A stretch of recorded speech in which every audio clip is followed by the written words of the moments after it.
Le Cameroun a décidément mal à sa jeunesse. Pour ceux qui adorent la langue française et qui venaient les titres ronflants, ils diront Cameroun, 2 points, le péril jeune, point.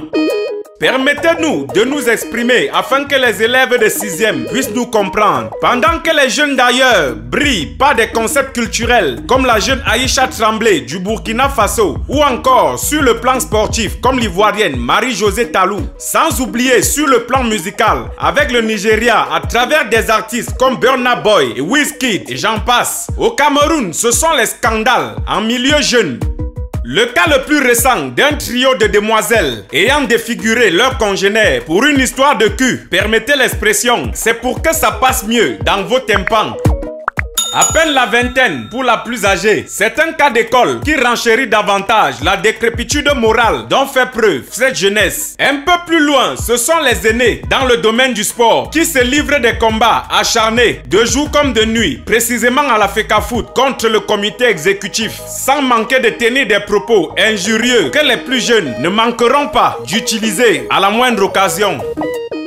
En remontant les faits un peu plus tôt encore, c'était le phénomène des accidents inopinés qui arrachait brutalement ces jeunes à la vie. Nous rappelons que ce phénomène d'accident est venu remplacer celui des empoisonnements répétitifs. Au milieu de ces jeunes qui se livrent à de telles pratiques, il y a une catégorie qu'on appelle des blogueurs ou encore des vlogueurs. Allez savoir la véritable différence entre ces deux concepts. Ceux-ci se livrent à de la propagation de fausses nouvelles, à n'en point finir, à de la diffamation et surtout à l'usage sans vergogne de l'image de certains de ces jeunes qui sont parfois obligés de faire des vidéos en direct pour lever tout équivoque. Le dernier en cas étant celui du présupposé petit ami de la fille brûlée et aussi de l'une des filles à la chevelure de teinte jaune qui subissent des préjudices du fait de l'action de propagation de leurs images par ces colporteurs de haine. Certains d'entre eux vous répondront qu'ils dénoncent dans le but de sensibiliser afin de provoquer un changement de mentalité. Mais ils ne vous diront principalement jamais que leurs plateformes sont monétisées, donc leur rapportant de l'argent.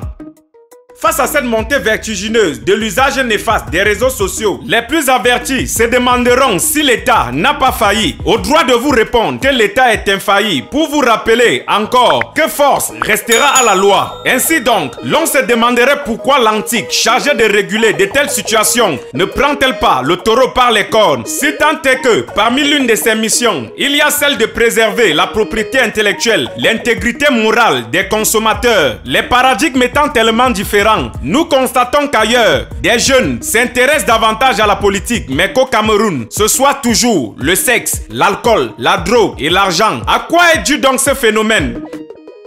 Est-ce donc cette jeunesse sur laquelle nous devons compter pour l'émergence du Cameroun? Voilà la véritable question que chacun à son niveau puisse donc se la poser et de définir en tant que jeune à quelle catégorie appartient-il. Nous sommes ensemble pour la suite.